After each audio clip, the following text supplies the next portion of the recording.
পড়েন। তা আসুন আমরা সরাসরি কিয়ামতকে দেখে আসি। আসলে কিয়ামতটা কেমন বর্ণনা করছেন কে? আল্লাহ। সূরার নাম হচ্ছে সূরাতুল কারিয়া। কি নাম? আওয়াজ করে উত্তর দিতে হবে। সূরার নাম আল কারিয়া। চিৎকার মেরে বলেন সূরার নাম কি? আল কারিয়া। এটা মাক্কি সূরা। কি সূরা? বিশ্বনবীর জীবনের দুইটা পর্ব, একটা মাক্কি পর্ব আর একটা মাদানী পর্ব। এটা মাদানী পর্বে নাজিল হয়নি, এটা নাজিল হয়েছে মাক্কি পর্বে। এই সূরার আয়াত সংখ্যা 11। এটা কোরআনের 101 নম্বর সূরা। এটা আল কোরআন আল কারীমের 30তম পারায় অবস্থিত একটা সূরা। আমাদের অনেকেরই মাশাআল্লাহ মুখস্থ আছে, আছে না? ইমাম সাহেব নামাজে প্রায় পড়ে, অনেকেরই মুখস্থ। শুনতে শুনতে কবে যে মুখস্থ হয়েছে আমাদের নিজেরাও জানি না। সুবহানাল্লাহ পড়েন। কোরআনের ভেতরে খালি বরকত, এটার সাথে লাগলেই বরকত, মসজিদে গেলেই বরকত। মনের অজান্তে আমরা এই সূরাকে মুখস্থ করে ফেলেছি। কিন্তু এই সূরার ভেতরে যে আল্লাহ কোরআনের কিয়ামতের এত চমৎকার নকশা এঁকেছেন, এত প্রামাণ্য বর্ণনা দিয়েছেন, এটা আমরা অনেকে জানিই না। আসুন আমরা এই সূরার আলোকে দেখার চেষ্টা করি যে কিয়ামতটা কিরকম হবে। আল্লাহ একটা শব্দকে এই সূরার শুরুতে 3 বার উল্লেখ করে আমাদের দৃষ্টি আকর্ষণ করেছেন। আল্লাহ tried to draw our attention by mentioning 3 times a word, and that is al-qari'ah. al-qari'ah শব্দটাকে তিনি 3 বার উল্লেখ করে আমাদের দৃষ্টি আকর্ষণ করেছেন। একটা শব্দ 3 বার বললে মানুষের দৃষ্টি আকর্ষিত হয় না? যেহেতু এটা আরব দেশে নাজিল হয়েছে, আবার মক্কায়, মক্কার লোকেরা আরবি বুঝে, তাদেরকে প্রথম বলা হলো আল কারিয়া। তারা ফিরে তাকালো, কি আল কারিয়া? আবার বলা হলো মাল কারিয়া। কি মাল কারিয়া? আবার বলা হলো ওমা আদরাকা মাল কারিয়া। আবার তারা ফিরে তাকালো। দৃষ্টি আকর্ষণের জন্য আল্লাহ তাআলা 3 বার এই শব্দটা বলেছেন। এজন্য এই শব্দের একটা সিগনিফিকেন্স, একটা গুরুত্ব, অর্থবহ একটা মানদণ্ড আছে না নাই? আল কারিয়া শব্দের অর্থ হচ্ছে বিকট আওয়াজ। আল কারিয়া মানে কি? কথা বলেন, আরো জোরে বলেন। বিকট আওয়াজ। এই বিকট আওয়াজটা তৈরি করার জন্য আল্লাহ তাআলা একজন ফেরেশতা তৈরি করেছেন, যার নাম হচ্ছে ইসরাফিল। নাম কি? আমাদের মধ্যে অনেকের নাম কিন্তু আমরা ইসরাফিল রাখি, তাই না? ইসরাফিল আছে না নাই? আজরাইল কিন্তু রাখে না কেউ, ডরে। কেন রাখে না? ভয় পায়।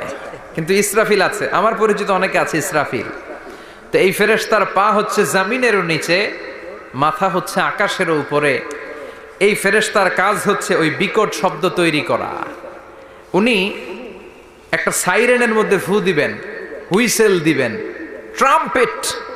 ওই ট্রাম্পিটে, ওই সাইরেনে, ওই হুইসেলে ফু দিলেই শুরু হয়ে যাবে আল কারিয়া। মাল ওমা আদরাকা মাল। এই ফেরেশতার দায়িত্বই হচ্ছে ওই বাঁশির মধ্যে ফু দেয়া। হুইসেল, সাইরেন, ট্রাম্পিট, আরবিতে এটাকে বলা হয় আসুর। ইদা নুফিখা ফিস সূরি নাফখা ওয়াহিদা। যখন তিনি ওই সিংহে একটা ফু দিবেন, সব লন্ডভন্ড হয়ে যাবে, কিচ্ছু খুঁজে পাওয়া যাবে না। আল্লাহ ওনাকে তৈরি করেছেন শুধু এই হুইসেলের মধ্যে, বাঁশির মধ্যে 3টা ফু দেওয়ার জন্য। কয়টা? উনি সৃষ্টির শুরু থেকেই এই বাঁশিটাকে 2 ঠোঁটের মাঝখানে রেখে আল্লাহর আরশের দিকে তাকিয়ে আছে, and just waiting for the green signal. আল্লাহর পক্ষ থেকে সবুজ সংকেতের অপেক্ষায়। যখনই আল্লাহর অর্ডার করবেন তখনই শুরু হয়ে যাবে আল কারিয়া। মাল ওমা আদরাকা মাল। সৃষ্টির শুরু থেকেই ইসরাফিল ফেরেশতা বিশাল সিংহাটাকে 2 ঠোঁটের মাঝখানে করে আরশের দিকে তাকিয়ে আছে, কখন আল্লাহ অর্ডার দিবে। অর্ডার দিতে দেরি, ফুৎকার দিতে দেরি নাই, ঠিক কিনা? বিকট আওয়াজ, গগন বিদারী শব্দ, প্রচন্ড একটা সাউন্ড, জাইগান্টিক সাউন্ড। যে আওয়াজ, যে শব্দ কেউ শুনে নাই। শুনছেন? পৃথিবীতে আপনারা কে সবচেয়ে বেশি আওয়াজের কিছু শুনেছেন? সবচেয়ে বেশি আওয়াজ আপনার জীবনে ঘটেছে কোন জায়গায়? কি দেখেছেন যে অনেক আওয়াজ হয় সেখানে? বলেন তো। হ্যাঁ, বজ্রপাত। বজ্রপাতের আওয়াজ আপনি শুনেছেন, বিকট আওয়াজ, তাই না? বজ্রপাতকে আঞ্চলিক ভাষায় আপনারা কি বলেন? হ্যাঁ, ঠেড়া, ঠেড়া অনেক জায়গাতেই বলে ঠেড়া। নোয়াখালীতে বলে ঠেড়া হচ্ছে, হেতের উপরে আল্লাহ ঠেড়া হচ্ছে, আছে না নাই? তো এই যে ঠেড়া, বজ্রপাত, ইংরেজিতে বলে থান্ডার, আসলে এটার আওয়াজ বড় ভয়ঙ্কর, প্রচন্ড আওয়াজ। আচ্ছা, আর আপনি বলেছেন কি গাড়ির চাকা যদি পাংচার হয়, হ্যাঁ এটা তো আওয়াজ হতে পারে। আমরা মাঝে মাঝে রাস্তায় চড়ি, আমরা দেখি ট্রাকের চাকা যখন পাংচার হয় আমরা লাফ দিয়ে উঠি, বিকট আওয়াজ হয়, ভয় পেয়ে যায়, এতে দুর্ঘটনাও ঘটে, ঠিক কিনা? আচ্ছা, 1 নম্বরে পেলাম ঠেড়া, বজ্রপাত, 2 নম্বরে পেলাম ট্রাকের টায়ার পাংচার হলে। আর কে কি আওয়াজ শুনেছেন জীবনে? ভয়ঙ্কর আওয়াজ। কি করলে ভয়ঙ্কর আওয়াজ হয় বলেন? হ্যাঁ, কি করলে? ও ট্রান্সফরমার, ইলেকট্রিক্যাল ট্রান্সফরমার যদি ব্রাস্ট হয়ে যায় আওয়াজ আছে না নাই? পাওয়া গেল আরেকটা। আর কি আওয়াজ আছে? ককটেল মারলে, গ্রেনেড হামলা, বোমা মারলে, সিলিন্ডার ব্রাস্ট হইলে। আর আছে? হ্যাঁ,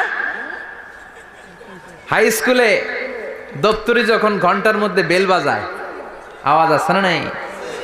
হাতুড়ি দিয়ে লোহার মধ্যে বাড়ি মারলে আওয়াজ আছে না নাই? এগুলো হচ্ছে আমাদের ক্যাপাসিটিতে, হিউম্যান ক্যাপাসিটিতে আমাদের দেখা সবচেয়ে বড় আওয়াজ।